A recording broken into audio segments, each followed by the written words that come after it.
C'est ça, moi, où est son problème? Parce que à ce programme, après c'est pas... Pardon, papa. Papa, pardon. Papa, s'il vous plaît, Ben. Il est dans son temps. Je vous ajoute une minute à cause du dérangement, ça lui a avancé. Kelvin, allons-y. Le même programme que Tshisekedi nous avait présenté. Après, c'est pas Mokoko Samba. Après, c'est pas Emmanuel Moutamba. Après, c'est pas Union surtout. Voici mon programme. Soit qu'un ministre a réussi de mettre en application. Ce que le fort il y a Tshisekedi. C'est ça, moi, toujours réfléchir comment. C'est vrai, je dis a échoué, oui. Dans certaines économies, oui, a échoué. Mokoko Samba a échoué. Eh bien, malheureusement, parce que surtout le concentré que Isaac, la vie sociale, il y a pas un peuple. Collé à peuple, il y a collé à Pamba. Il y a pas si. Tout le monde passe. C'est vrai que tu sais que à 100%. Non. Ne connais Isaac. Je dis au milieu, c'est vrai que tu sur le colloque comme bon. Elle a échoué lamentablement. Donc, elle a mérité Azala dégager. Comme ça, l'homme ou la femme de situation a contagé. Parce que Judith a quitté qu'on peut s'habiller sur qui a quitté qu'on laisse abayer congolais. A quitté stabilité, a pris un marché. Le lot, c'est que l'eau soit bébé. 80 000 francs congolais. Oh, l'eau, c'est 40 000 francs. Donc, ma belle école au fou à Pamba. Il y a Congo central. L'autre, papa, 2800 francs. 2800 francs. Donc, pour dire que Judith a échoué lamentablement. C'est vrai, cela ne veut pas dire que non, le ministre Nyon surtout va échouer. Non, du tout. Il peut y avoir quelques... Des pièces isolées. Ça n'a raté. Mais on t'a abandonné parce que merci. Très bien. Si nous avons à table, nous mettons une population. J'ai demandé à la population à Kokoma. Bon, comme parce que je ne saurais pas vous recevoir. Premier message. C'est M. Didier qui nous écrit depuis Lupin. C'est Didier depuis Lupin. Bonjour, monsieur le journaliste, ainsi que ceux qui sont sur les plateaux. Concernant la première ministre, là, la situation est vraiment dramatique. Soumino est incompétente et étiquette à la primature. Pour qu'elle préserve son honneur, qu'elle démissionne. Voilà, c'est la démission de la première ministre. Bonjour journaliste, d'avoir posé la question. Selon moi, Jean-Marie Lokocho Kachala, chômeur. Voilà comme on a Jean-Marie Lokocho Kachala, alali bongo chômeur, alobi mokada chômeur. La première ministre a manqué à faire dans son gouvernement, donc je n'ai pas compris. La première ministre a manqué à faire dans son gouvernement, donc sur 10, elle a 0. Je suis dans la province du Kasaï. Voilà, la province il y a Kasaï. Il nous suit depuis Kasaï. Ne nous appelez pas tout quoi autant binoté. Nous prenons comme il appelle un message normal. Ndeko komi kaka. Bonjour Ndeko, la première ministre a échoué. Message na Sukiwana. La première ministre a échoué. Message pe Suki Kakawala. Alors, tout le malembe, je vais vous lire petit à petit comme biso combo nayo et sika comme biso ainsi que aux ali koloba sur le gouvernement souminois, est-ce que va réussir to va réussir. Nous prenons un point important pour les Congolais. Lelo tango Kabila zalaki kokende. Tomona motomora zozwa azui machette ala ko betango boena na prince to benga makadama. Alors, est-ce que tu as macadam dans l'époque il y a 5 chantiers? Est-ce qu'aujourd'hui, j'ai dit Soumino Toulouka, une année après, qu'on laisse à Congolais tout? Dans le domaine il y a agriculture. Domaine il y a agriculture. Écoutez ce qui se passe dans le domaine de l'agriculture, pêche et élevage. Tout le monde qui a bateau on vous dit augmentation dans le domaine de l'agriculture. Ah, il y a d'autres qui misango.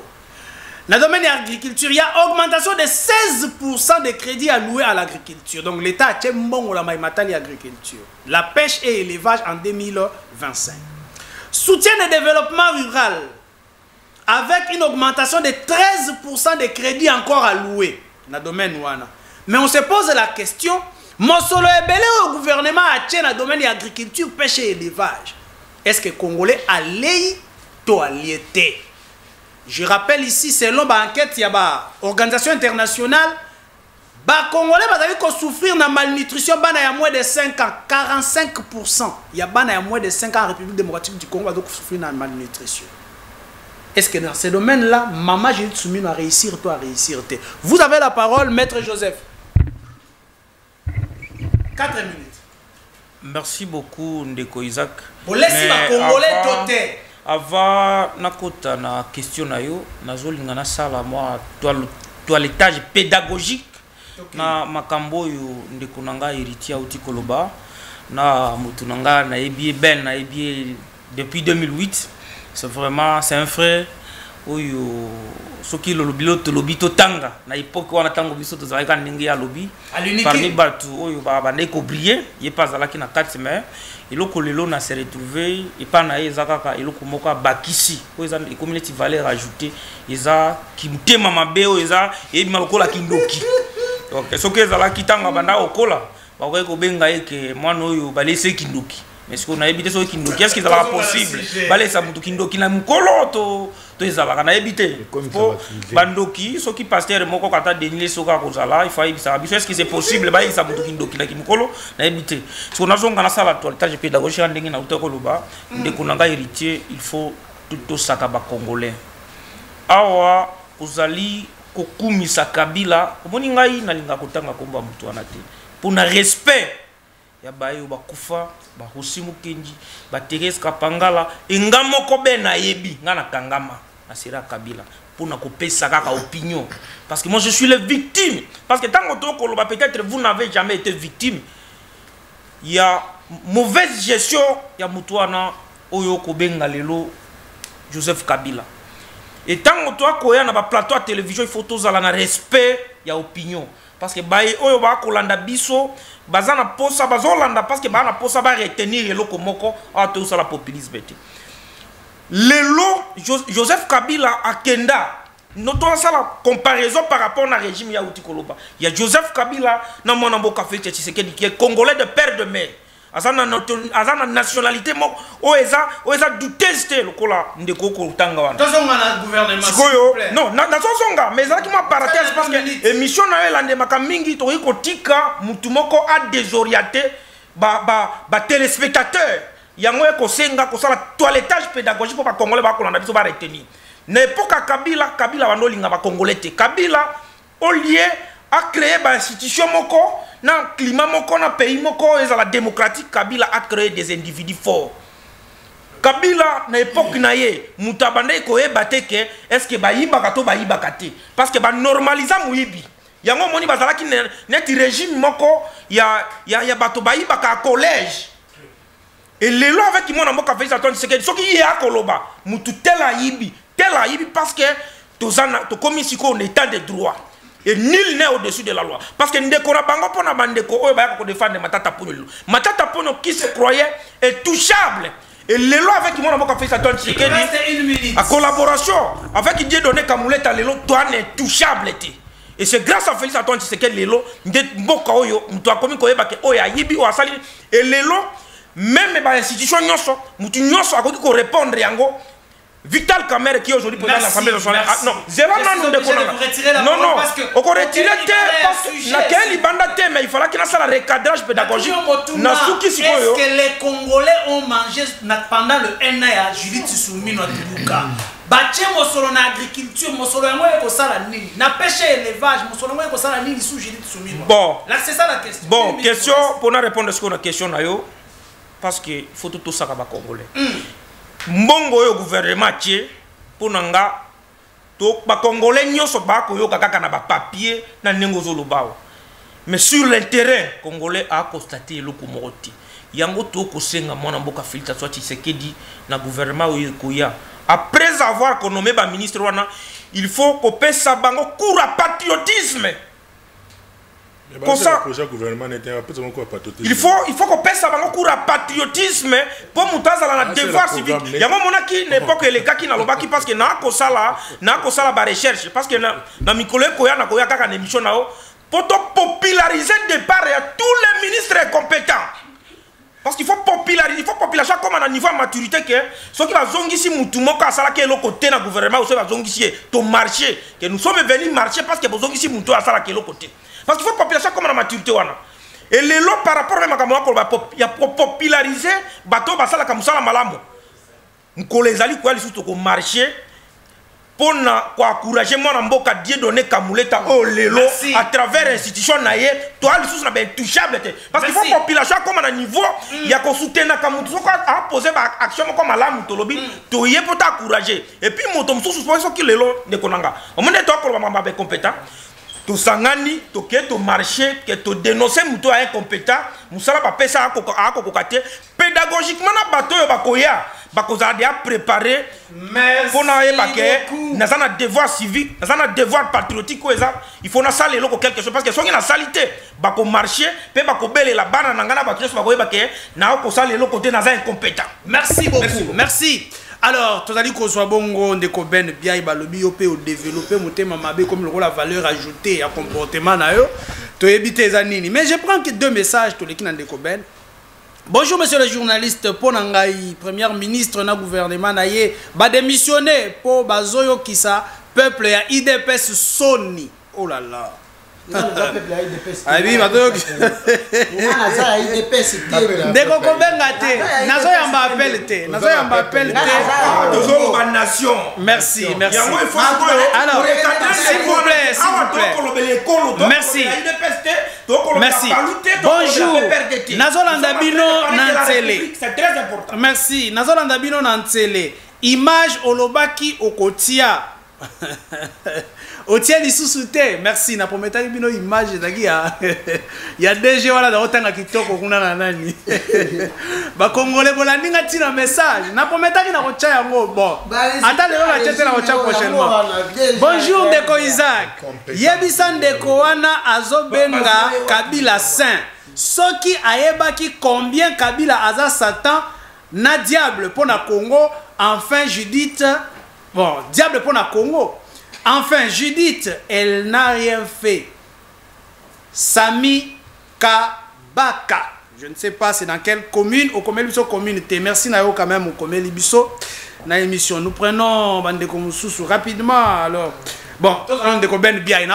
Donc, écrivez, je vais vous recevoir. Ndeko Ben Biaï. Congolais, Azoliate Soujinit Soumina Toulouka. Est-ce que ba malnutri oyo tozali ko beta li solo ya ba 45% lelo évolué et aussi mbipe côté ya ba liberté gouvernement souminois justice en République démocratique du Congo. OK. Merci beaucoup Ndeko Isaac. Tika etina kende lombango na ibsa bande kuna ngai Kevin azo reconnaître etina ebité eza nini ay moniere ou bien ezali nini un enseignant ce qui a pesi bana cours et que vous avez un examen interrogé, c'est que vous avez mal enseigné. Les étudiants et les élèves n'ont pas bien compris les cours. Ah mais oui. Mais c'est tout le cas n'étant dans mon cas. Totanga. Totanga toyebi. Enseignant fait ce cours, oye vraiment un interro bien examen vraiment, bah étudiant tout jouer. La charge est à l'enseignant. Même secrétaire général académique va se poser des questions. Nazongi nandekonanga. Nous étions avec lui à l'université. Paix à son âme. Le CG Michel Balabala a posé une question à professeur Moraïbissier.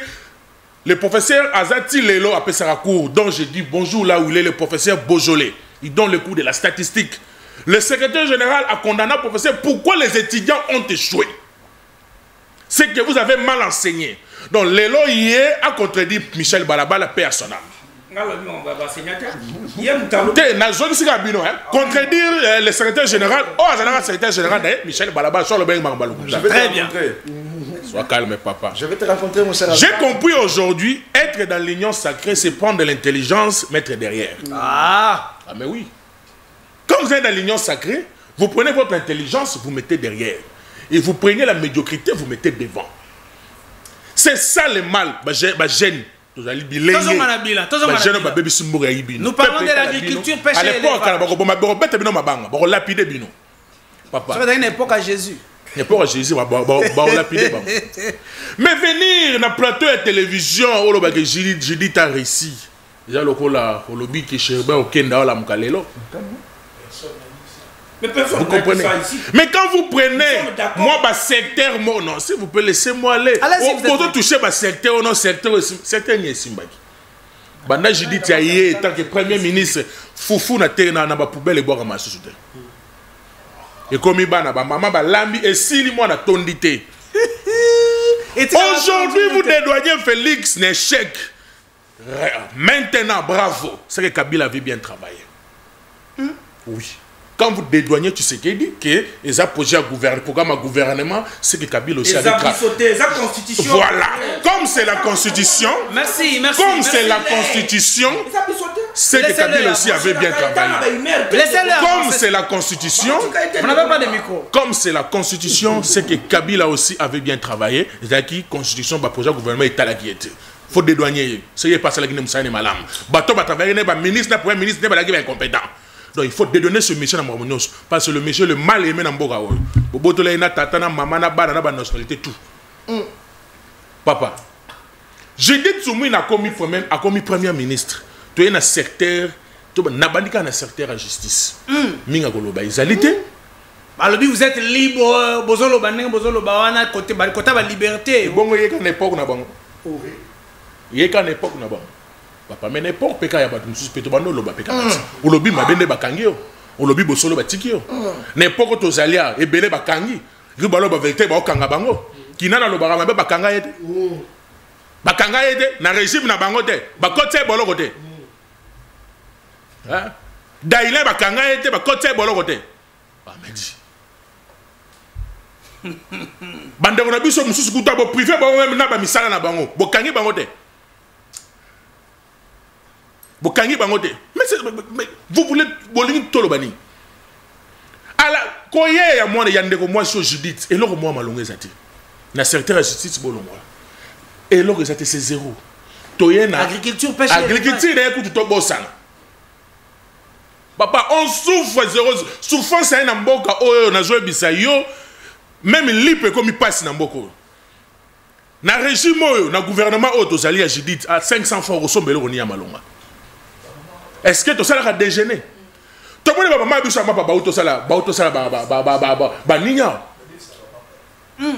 na Congo, tu as dit que na Tongo, na fouti na pokwa. Na régime à Tshisekedi. Na régime na gouvernement Judith. Tu défilé na Tongo, tu as fouti na pokwa. Et mon maman était yebse na la papa déjà bimaki. Olé au Kimi. Na Kimi pour na fouti lobi na pokwa. Lipo la 500 et comme 1000 francs. Avec 1000 francs, tu peux au cours de déjeuner, soi-disant déjeuner. Mais on souffre. Mais qu'est-ce que le gouvernement fait? Si vous ne respectez pas le programme du président de la République, quel est le rôle du président de la République? Mais c'est de vous foutre dehors. Parce que le peuple ne dira pas que non, je dis tu as échoué. Le peuple dira que non, c'est Félix qui a échoué. Parce qu'on ne voit pas, je dis, on voit que Félix. On voit que Félix. Ce n'est pas que tu es de Fanny Bo, le président qui n'a pas professeur, on peut s'habituer à coton à musique. Ok, papa. Mais ce n'est pas normal. Quand ils ont échoué, ils ont échoué. Très bien. Judith a échoué et le Kamalonga a exalité. Merci. Botika Gobetele Maboko. Merci. Alors, nous prenons Maître Peter. Maître Peter, sous votre régime, s'il vous plaît, sous votre régime, Congolais, tant qu'on évalue le nombre de kilos, il y a poisson congolais à l'IACA par année, ils ont payé ça 3,5 kilos. Il y a poisson au l'IACA par année, la moyenne. Pendant que un homme normal, il y a 21 kilos de poisson. Poisson à la bonne santé. Congolais, il y a 3 kilos de poisson. Quand on internet fouillé, l'organisation internationale a publié. Est-ce que vous êtes fiers de votre gouvernement? Ndeko Isaac. On tu connais biso awe. Ezali na ba Congolais basali 6 mois, une année, à Ebelonga Thompson. Allez à Kaka Matembele. Bah Matembele, on peut kende ko luka place à Zok. À qui la faute? Allez à Kaka Kandunda. À Ebelonga Thompson, ti. Au moni depuis, ils en a battu depuis, nous avons commis numéro 1 à gouvernement. Azu gouvernement. Ils en a battu Tilono Balia Thompson. Ah! Ce qui, madame, on a bimisé awa, batiki ye sans garde, sans nyonso bakobambe mabanga. S'il vous plaît, s'il vous plaît. Zelana yebisa yo ndeko landa malamu. Landa ngai malamu. Santé za kotungisa mo mukemo na masavo ezate. Madame wana azali aleki kutuna nanga. S'il vous plaît. Soumina, non, Yoka, landa malamu. On ne peut pas comparer la première ministre avec le bandit de la République. Non. Mais ça, je vous demande de s'il vous plaît. Métier. C'est un criminel social en série. S'il vous plaît. C'est un criminel social en série. S'il vous plaît. C'est un criminel social en série. S'il vous plaît. Sur le plateau. C'est à moi de recadrer. Maître, s'il vous plaît, c'est la première ministre. Ça va, je retire, sauf que je n'ai pas d'autre mot à placer. Avance. La lobby Boye, madame la première ministre, c'est un criminel social en série. S'il vous plaît. Laissez-moi te dire la vérité, mon frère. C'est un criminel social en série. Lorsque Ngana dans Zalobomingate. Ngai nazo souffrir batu misale zate moi musala kuto ba pesi batu bana nazo ebiso awa na okanga manelo komoko ba bengani batu musala bana na baleli ba kena primature ba kena na type ministre intérieur VPM intérieur ba leke pa batu inso ba bomi bana anate ezana adage mo le vieux Tomalanda bando ebisa biso soki na lobby na kokufa. Ce qui n'a l'obité, n'a kokufa malamu nasani, n'a loba, n'a kufa. Madame la première ministre Soumina, c'est un criminel social. Ah, s'il vous plaît. Pourquoi je l'ai dit? Tozola lanzala, la social est à kokufa. Ba Congolais bazola lanzala matin, midi, soir. Et ça n'a pas eu bazanga na bazatsu na biloko kolia te. Et ça n'a pas eu ngonga oba somba Thompson te. Et Dalina Ngonga, yozo le 3 kilos, dans votre couteau, demi moutou ya Thompson te. Vous accepterez que cette dame a continué toujours à la tête du gouvernement. Est-ce que Ezala Kilibakou, tout réellement il a été nommé comme premier ministre? C'est trop grave. Oui, c'est trop grave. Madame Bandaye n'a évité. Oh, on a yebi malame pas naye. Eza kolata malamu na maputa cher. Nde onga na yebi na ngona na après. Merci. Merci beaucoup. Je vais donner la parole à Héritier, mais je vais lire ceci. Électricité en République démocratique du Congo, taux de couverture. Liboso na tanga ba message na bino s'il vous plaît. En 2024, environ 19% de la population congolaise a accès à l'électricité contre 15% en 2023. Est-ce qu'on peut se dire qu'il y a eu des progrès de ces côtés? Sous Judith Soumina Toulouka, les Congolais vont avoir courant total. Nous allons prendre en eau potable. Il n'y a que 34% de la population congolaise qui a accès à l'eau potable. 34%. Il y a des gens qui ont accès à l'eau potable. Peut-être à propreté. Est-ce qu'on peut se dire que Judith Soumina Toulouka a apporté quelque chose dans Maïmatali, couverture en eau potable et en électricité en République démocratique, et surtout qu'il y a encore Lucinde là-bas. Allons-y. Merci Ndeko Isaac. Ndeko Isaac, lorsque on a sur le plateau, on a réfléchi à s'il vous plaît. Il fallait quand même Kabila Boma, Kabila Kanga, Kabila. Non, on ne vient pas défendre Kabila ici. Non, on n'a que défendre Kabila Tina Liwana. Nga naza kabiliste par émotion. Naza kabiliste par émotion. Je suis kabiliste par conviction. Ok? Dédé, balobi wa Kabila bomana yoki docteur atangi même soki chebe soki nani mais chebe okende awa ba wazalendo na Goma ba prisonnier na prison centrale à Makala. Et ça banani ba bomaki bango. La justice ba congolais au moins avec Judith et ça na bila mon côté to koko pesa maman oyo. Yé comme chef wa gouvernement na ministère de l'intérieur ba okanga ba policier ki mwibi ya bangulu. Mbala liboso na Congo. Judith premier ministre. Policier Ibini. Ngulu ba vidéo ezali. Bila le ministère intérieur sous Judith soumis comme premier ministre ezaki mwibi ya policier Ngulu. Ba vidéo ezali. Na ba régime nyonso ce que za na régime o bakanga policier ki mwibi ya Ngulu. Bila ya Judith yango wana. Toye na régime oyo. Toye na défense. Na mi o médecin o batie libiso wa na ministère de la défense. Le ministre de la défense lo ba yango. Toye bi kaka par air na par terre. Nde référence na ye ya discours na soki to bandi ko kanisa na bila ya Judith ya ministère de la défense Goma ekweya Bukavu ekwa bande ko na biso bazali ko kufu. Nde loko to na défense nde loko to kanisa na Judith yango wana. Judith soki to kanisi ye lisusu. Ndambo eza mbongo ba Congolais Constant Mutamba Ibi. Ah, s'il vous plaît. Ba le mbongo eza les na compte séquestre mbongo ba bongo. Eza wapi? Presque na madi que c'est quelque part.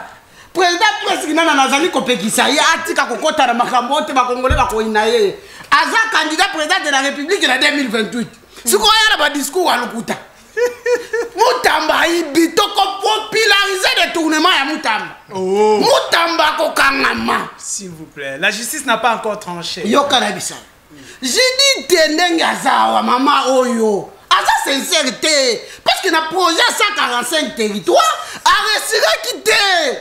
Banzela etongami te Nicolas Kazadi. Bambongo mususu kutwa watu yebi kote kete na minute comment to retenir parce que parmi potable électricité usuki wana kimo ibi otolobela ka Nicolas Kazadi jidi te sumi no nde mutu azalaki ministre à plat soko tani ministre à finance banda ko travailler na ministre à plat pe azalaki na kati la projet 145 territoire na budget lelo oyo mbongo na biso bimaki awa 6 millions de dollars po basomba piodi na bibi ekenda kaka boye ekenda sikoyo soki na nyoso wana biso tozali koloba to koloba mutu azali incompétent numéro 1 c'est monsieur Félix Tshisekedi. Merci parce que Tshisekedi est incapable à kozwa ba meilleur joueur. Très bien. Quel que soit cannabis avancé n'est Kabila bandaki kozwa bango. Merci beaucoup. Parce que grâce à Kabila mon cannabis ezalaki nini? Grâce à Kabila constitution. S'il vous plaît. S'il vous plaît. Nous prenons Kelvin. Yo katende ko pona nini bango zo pesa bango minute ebele yo zalaka na nyo sacré. S'il vous plaît. Soko zalaki na nyo sacré na liga na regret. Zonga na sujet na poser au tuna sur la couverture à l'eau potable et électricité. C'est pourquoi monaki Kabila. Aboyaki ko tia Lusinde comme DG. Lusinde balongola ye awa parlement.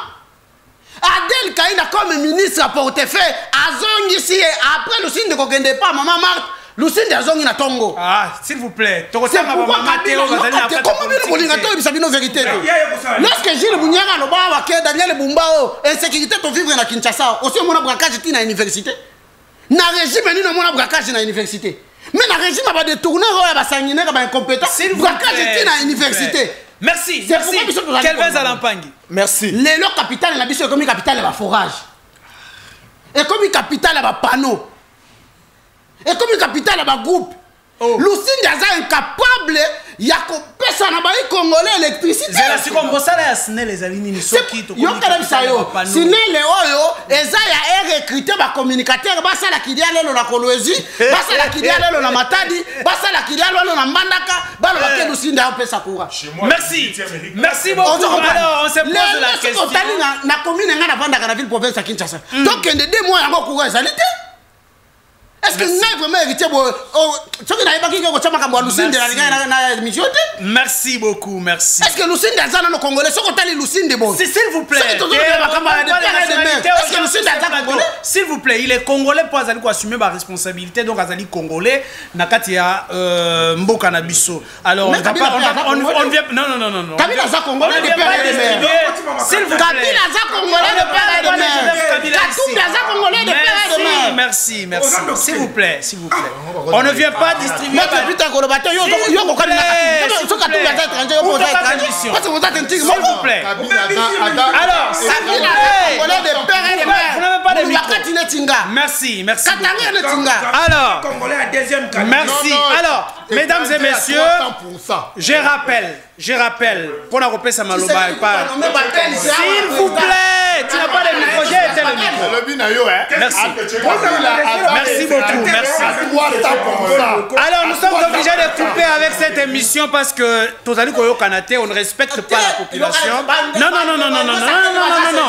On doit respecter la population. Tu respecter la population, s'il vous plaît. Alors, je vais lire. Alors, nous prenons un message. Bonjour Isaac, Botika, Boloba, Isavre, Yo, Isaac, Botika, Batika, Boloba, Isavre, Yo, Umela. Yo mokote na gouvernement ya Kabila dollar ezalaka boye Congo ekufa kala me bango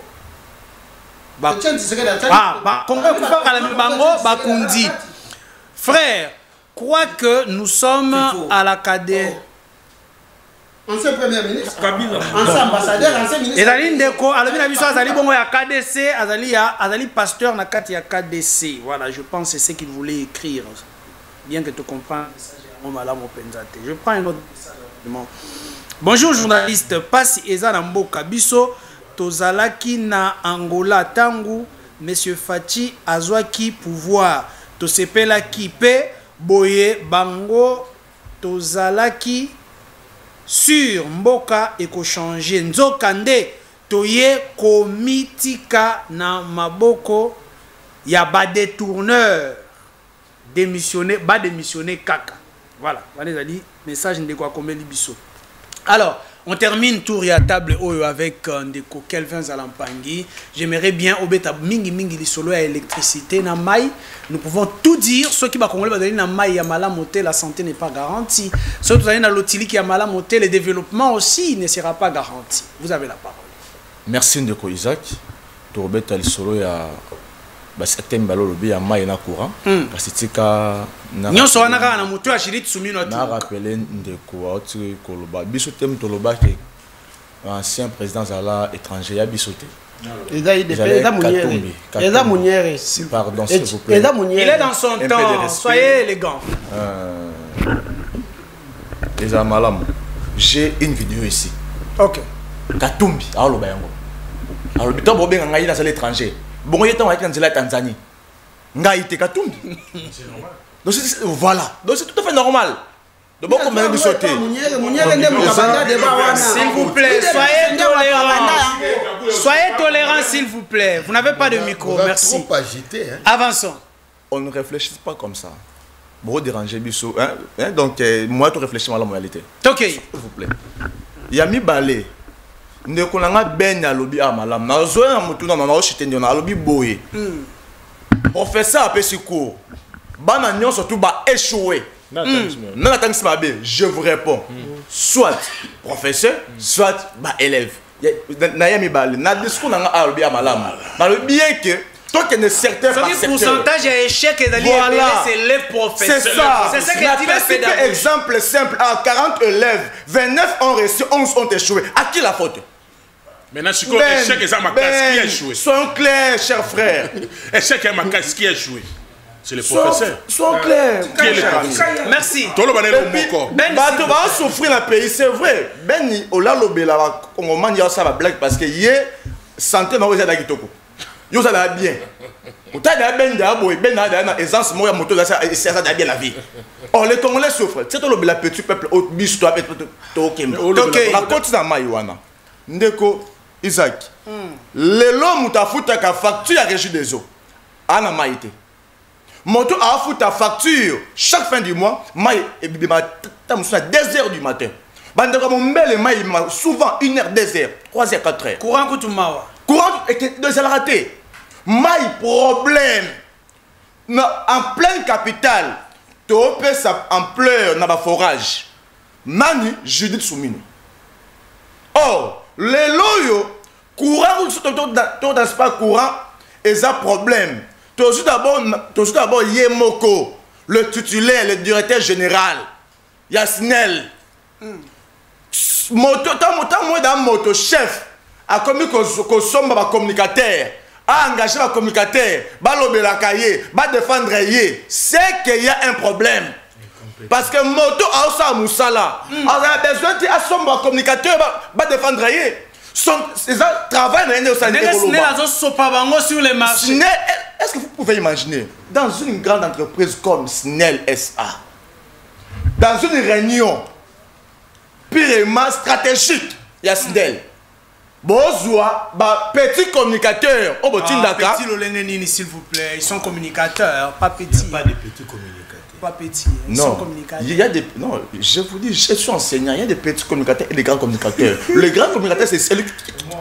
Vous les déterminez par quoi? Quels sont les éléments? Non, le grand, c'est celui qui a fait la communication.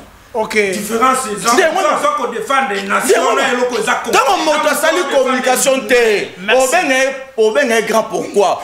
Parce que nous avons aujourd'hui des communicateurs. Communication comme le la COP Mokoboy.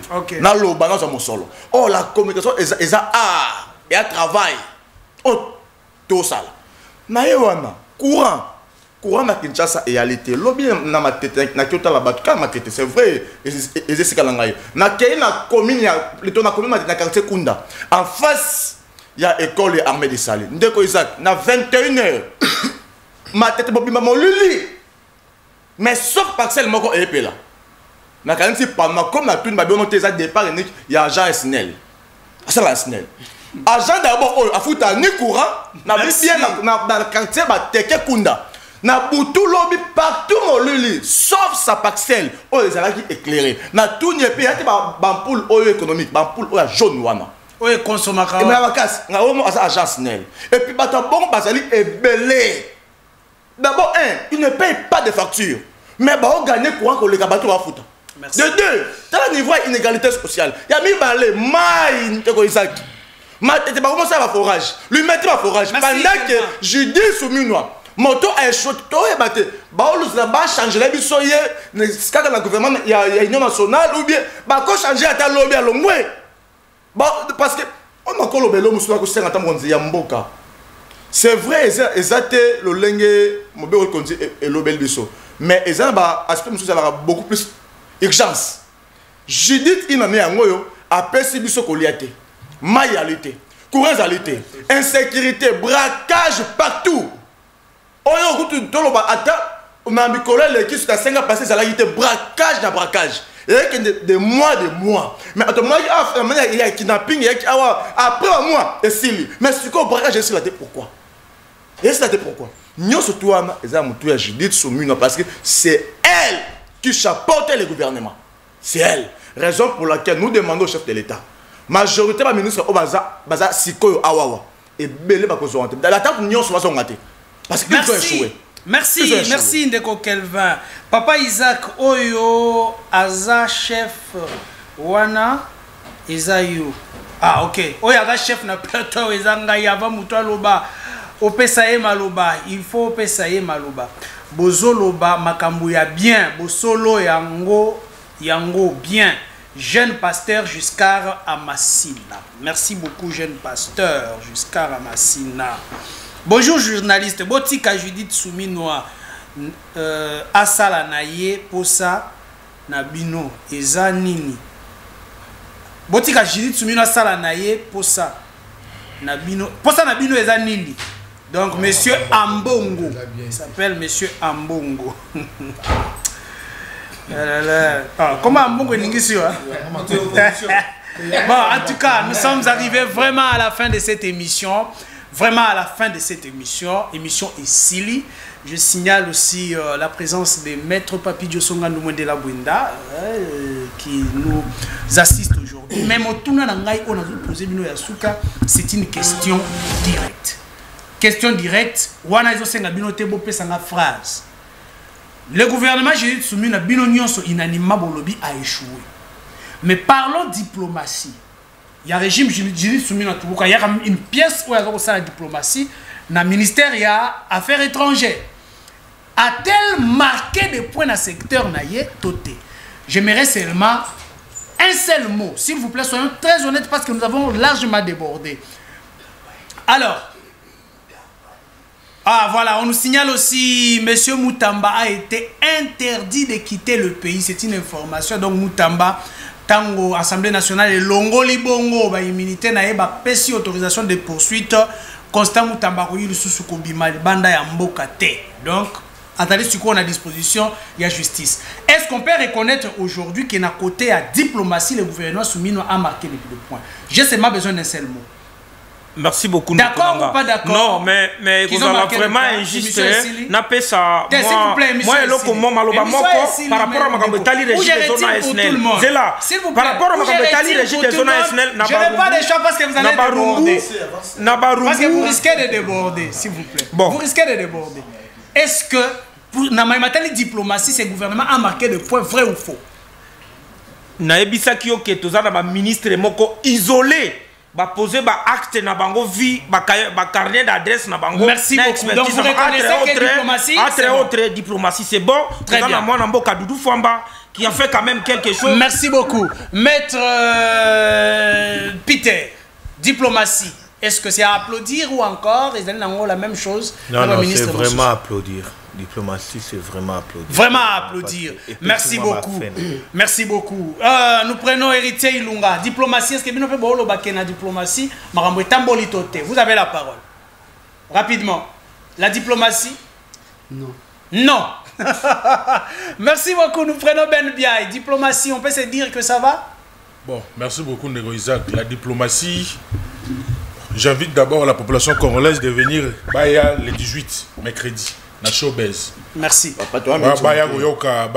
Message le président Jean-Marc Kabounda. Merci beaucoup. La diplomatie, Kelvin Zalampangui, on peut se dire quoi? Ça a marché ou pas? Isaac, depuis 1996 jusqu'à présent, nous venons d'avoir au moins une dame qui a marqué le ministère.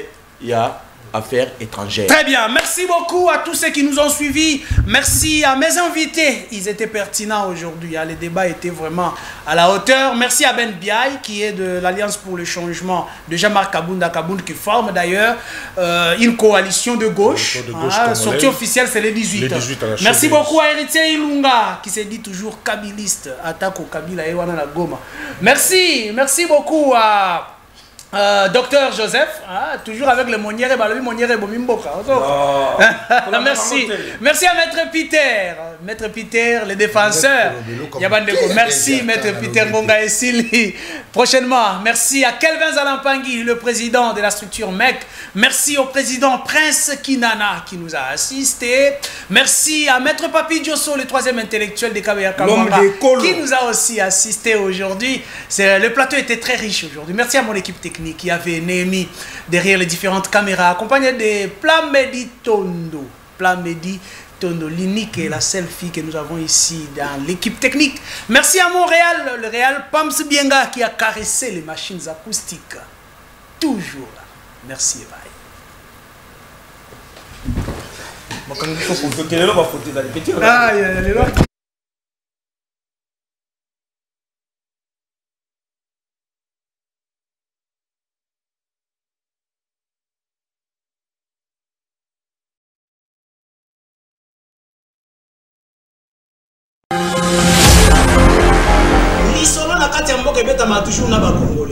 Isaac Moutombo, j'aime bien t'appeler journaliste intelligent. Tina Beni, Tina Kolwezi, l'émission est suivie, en tout cas félicitations. La qualité était, Yozali sur un peuple. Au ministre soit armé, au ministre pas l'institution et un pays. Je vous dis la vérité, même les lots à cause de ma famille, à ce moment café, qu'il sache bien que la Kafouane était après-demain. Nauti kosambela nzambe, nauti église. Nakoko c'est la mutumakambote. La terre a avalé le sang des innocents dans ce pays. Vous avez dilapidé le compte du trésor Bobini Simbongo et à l'État avec autant de légèreté. Mais pas interpellé au pays. Il y a quand même preuve. Alors ça ne valait à rien de remplacer Joseph Kabila. Kabila a battu la FCC, Batika et Kimia. Comme il a 200 000, après moi j'acclame. Non. Toujours yoka makambo wana yake bango bazosomba kaka mapango ba oya sombi mapango na oya sombi ya minene mikolo nyonso bazoboma bato mikolo donc neti toza na mboka na biso te papa 60 ya pasi ya mawa. Égoïsme. Ils ont travaillé pour eux-mêmes, pour leur famille, mais ils n'ont pas travaillé pour le pays. Navengi bino na limete comme on a Alexis. Tovengi bino na commune ya Matete.